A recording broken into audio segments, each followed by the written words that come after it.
दोस्तों मामूली सा दिखने वाला ये फूल आपके घर से मच्छर, मक्खी या फिर कॉकरोच, छिपकली, चूहों को भगाने की ताकत रखता है। इसे आग का फूल भी कहते हैं, जिसे हम भगवान भोलेनाथ पर चढ़ाने के लिए यूज़ करते हैं। ये उसका दूसरा रूप होता है। जो भगवान भोलेनाथ पे चढ़ाया जाता है वो व्हाइट कलर का होता है, ये पर्पल कलर का होता है, लेकिन ये बहुत ज़्यादा जहरीला होता है। लेकिन इनको ना आप इस्तेमाल कुछ इस तरह से करेंगे जिससे आपके घर के सारे कीड़े-मकोड़े अपने आप ही चले जाएँगे, वो भी बिना मरे। डरिए मत, इसके इस्तेमाल से ना आपके घर से ना कीड़े-मकोड़े बिना मरे ही चले जाएँगे। आपके घर में वो बिल्कुल नहीं मरेंगे। लेकिन ये फूल ना बहुत ही आसानी से मिलने वाला है और बहुत ही ज़्यादा पावरफुल होता है। तो आप देख सकते हैं ये सड़क के सहारे, किनारे पर, गार्डन में कहीं न कहीं आपने ये पेड़ ज़रूर देखा होगा। इसे आग का पेड़ भी कहते हैं। अब इन दिनों में ना इस पे फूल भी आ रहे हैं। यही फूल इतने ज़्यादा कमाल के हैं, आपका इस्तेमाल इस तरीके से करना है जिससे ना कि आप इसका इस्तेमाल फूल भी कर सकते हैं और पत्ते भी कर सकते हैं। तो मैं दोनों का इस्तेमाल बताऊँगी आपको, तो वीडियो में एंड तक बने रहिएगा। वीडियो ज़रा भी यूज़फुल लगे तो लाइक शेयर ज़रूर कीजिएगा। तो यहाँ पर तो 2 डाल लेकर आई थी मैं, जिसमें से एक डाली पर फूल थे और एक डाली पर फूल नहीं थे। तो यहाँ पर मैं आपको दोनों तरीके अलग बताऊँगी। आपको जिस चीज़ की ज़रूरत हो आप उसका इस्तेमाल कर सकते हैं। अगर आपके घर में चूहे हैं तो आप चूहों के लिए इस्तेमाल कीजिए, या फिर आपके घर में कॉकरोच, छिपकली या फिर मच्छर मक्खी है तो उसका इस्तेमाल कीजिए।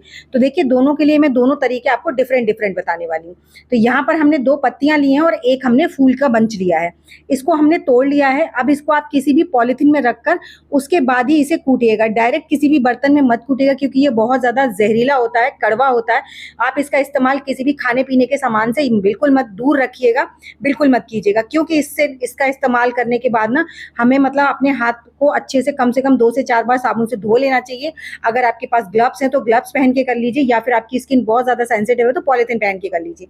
तो मुझे एक्सपीरियंस है इसलिए मैं थोड़ा-सा केयरफुली कर रही हूँ इसको नॉर्मल तरीके से, लेकिन अगर आपके पास ग्लव्स वगैरह हैं तो आप प्लीज़ ग्लव्स पहन के ही कीजिएगा। इसका ना जो दूध होता है वो आपकी स्किन पर नहीं लगना चाहिए।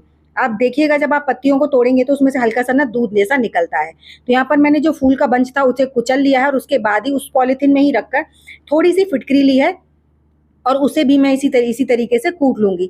फिटकरी और इस बंच का इस्तेमाल कुछ इस तरीके से करेंगे कि आपके घर से चूहे ना हमेशा-हमेशा के लिए चले जाएँगे और आपको कोई ज़हरीली दवाई वगैरह लाकर नहीं रखनी पड़ेगी। क्योंकि देखिए हम लोग सब दिवाली की सफाई में लगे हुए हैं, लेकिन सफाई के साथ-साथ जिस घर में चूहे वगैरह होते हैं ना, तो वो सफाई को सब ऐसी की तैसी कर देते हैं 2 दिन में ही। कोई सफाई नहीं रहने देते हैं। तो इससे पहले ना आप सफाई शुरू करें, या सफाई कर रहे हैं तो उस टाइम पर भी आप इस रेमेडी को फॉलो करें, जिससे कि आपके घर के चूहे ना हमेशा के लिए चले जाएँ और आपको जो आप साफ-सफाई कर रहे हैं वो साफ-सफाई प्रॉपर तरीके से रहे। क्योंकि देखिए हम नहीं चाहते किसी की जीव हत्या हो, तो इसको खाने के बाद आपके घर में चूहे बिल्कुल नहीं मरेंगे। उन्हें सिर्फ घबराहट होगी, जिसकी वजह से वो घर से बाहर चले जाएँगे। और कुछ चीज़ों का आपको थोड़ा-थोड़ा ध्यान रखना है। साथ ही साथ मैं वीडियो में बीच-बीच में बताती रहूँगी। तो यहाँ पर मैंने 2 से 3 डेढ़ ढाई चम्मच के करीब आटा डाला है। आप आटा, बेसन जो भी है आपके पास वो डाल सकते हैं, और थोड़ा-थोड़ा पानी करके इसका पेस्ट जैसा हम बना लेंगे। तो ये हम चूहों के लिए रेमेडी तैयार कर रहे हैं। अगर आपके घर में चूहे नहीं हैं तो आप इस रेमेडी को मत बनाइएगा। अगर आपके घर में मच्छर हैं, कॉकरोच हैं या फिर छिपकली हैं तो आप जो मैं नेक्स्ट बताने वाली हूँ आप उसे बनाइएगा। ठीक है, तो पहले चूहों की हम तैयारी कर लेते हैं। तो यहाँ पर जो हमने पेस्ट बनाया है उनको इस पत्तियों पर लगाएँगे। इन पत्तियों पे लगाने से क्या होगा कि आपको ना ये रेमेडी 8 दिन तक रखनी है। एक बार बनाकर आप 8 दिन तक रख पाएँगे, और इसके रखने से ना आपके घर के चूहे हमेशा के लिए चले जाएँगे। कुछ घरों में ना चूहे होते हैं, कुछ में चकचूंदर होती हैं, जो चू, चू, चू, चू रात भर करती रहती हैं, जो सोने भी नहीं देती हैं, बहुत ज़्यादा परेशान करती हैं। वो भी इसके इस्तेमाल से चली जाती हैं।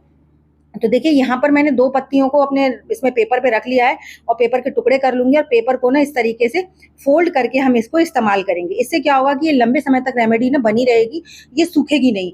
अगर सूख जाती है तो इसका इस्तेमाल हम किसी भी तरीके से करें फिर वो ख़राब हो जाती है। हमें रेमेडी कुछ इस तरीके से प्रिपेयर करनी है कि जिससे कि रेमेडी सूखे नहीं और हम इसका इस्तेमाल भी कर पाएँ। तो बढ़िया तरीके से मैंने पेपर्स को फ़ोल्ड कर दिया है। फ़ोल्ड करने के बाद में अब आप इसको कई जगहों पर इस्तेमाल कर सकते हैं। अब आप लोग बोलेंगे 2 हैं, इसको कई जगहों पे कैसे कर लेंगे? तो देखिए उसका तरीका भी मैं आपके साथ शेयर कर रही हूँ। पहले ना आपको इसके छोटे-छोटे टुकड़े कर लेने हैं। जितनी आपकी रिक्वायरमेंट है आप उस हिसाब से टुकड़े कर लीजिए, और इनको हर उस जगह पे रख दीजिए जहाँ पर भी लगता है आपके घर में चूहे बहुत ज़्यादा हैं। तो देखिए मैं रखकर अगर जगह-जगह बताऊँगी तो आपको वीडियो बहुत ज़्यादा लंबी हो जाएगी। आपको जिस हिसाब से लगता है बेड के नीचे, अलमारी के नीचे, फ्रिज के पीछे, सोफ़ों के नीचे, जहाँ पर भी लगता है आपको कि चूहे बहुत ज़्यादा आते-जाते हैं, तो आप उन जगहों पर इसको रख दीजिए। इसको रखने के बाद ना आपने 8 दिन तक बिल्कुल नहीं देखना है।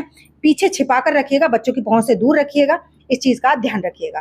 तो देखिए अब नेक्स्ट रेमेडी के लिए मैंने फिर से वही बाउल ले लिया है, जो हमारा डिस्पोजेबल है। आप किसी भी खाने पीने की चीज़ में बर्तन में इस्तेमाल जो करते हैं उसको इस्तेमाल में बिल्कुल न लें। मैं पहले फिर से बता रही हूँ आपको। तो यहाँ पर भी मैंने 1 डेढ़ गिलास के करीब पानी डाला है। आप इसकी भी क्वांटिटी अपने हिसाब से बना सकते हैं। ज़्यादा बनाना है तो पत्तों की क्वांटिटी भी ज़्यादा रखिएगा। तो यहाँ पर मैं 2 पत्तों के लिए बना रही हूँ, इसलिए मैंने 1.5 गिलास के करीब या फिर कहें तो 1.5 कप के करीब पानी लिया है। अब इसमें आपको ना पत्ते काट-काट कर डाल देने हैं। अच्छा, इसे उबालना पकाना बिल्कुल नहीं है, बिल्कुल भी नहीं है। अगर आपको इंस्टेंट तैयार करना है तो आप इसमें गर्म पानी डाल सकते हैं, लेकिन इसे पकाना बिल्कुल नहीं है, क्योंकि इसकी जो भाप होती है, जो इसका धुआं होता है, वो हमारे लिए बिल्कुल अच्छा नहीं होता है। इसीलिए गलती से भी इसमें मतलब ऐसा मत करिएगा कि मैं इसको रखने के लिए बोल रही हूँ तो इसे आप खौलाना शुरू कर दें कि खौला के जल्दी बन जाएगा।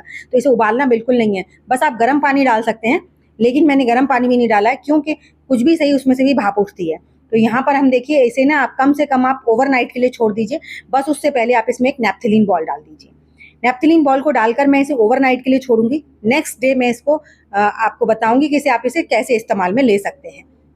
तो इसे फटाफट से आप साइड में सरका देते हैं और दूसरे दिन हम इसे देखेंगे तो आप देखेंगे कि इसका कलर चेंज हो गया। आपके पास टाइम है तो 2 दिन भी रख सकते हैं। जितने ज़्यादा दिन रहेगा उतना ही ज़्यादा स्ट्रॉन्ग सोल्यूशन ये बनकर तैयार होगा। तो देखिए, इसे 2 दिन मतलब सुबह के टाइम मैंने चेक किया, रात को रखा था, तो देखिए इसका कलर भी चेंज हो गया है। नैप्थेलीन बॉल जो थी वो पूरी तरह से मेल्ट हो गई है। अब हमारी ये जो रेमेडी है ये हो गई है बनकर तैयार। तो इसे आप किसी भी दूसरे बर्तन में छान लीजिए। तो मेरी ना जो छन्नी है वो थोड़ी सी टूट गई है, क्योंकि मैं एक छन्नी अलग रखती हूँ, तो इसमें एक आध पत्ती जो थी वो चली गई, मैं उसे निकाल दूंगी। अगर आपके पास स्टेनर नहीं है कोई भी, तो आप नॉर्मल कपड़े से भी छान सकते हैं, जिससे कि इसका जितना भी ये पार्टिकल्स हैं वो रह जाएं, क्योंकि हम इसे स्प्रे बॉटल में भरने वाले हैं। स्प्रे बॉटल में भरकर जब हम इसे इस्तेमाल करेंगे तो एक तो इस्तेमाल करना आसान हो जाता है, दूसरा इसको हमें बार बार हाथ नहीं लगाना पड़ता है।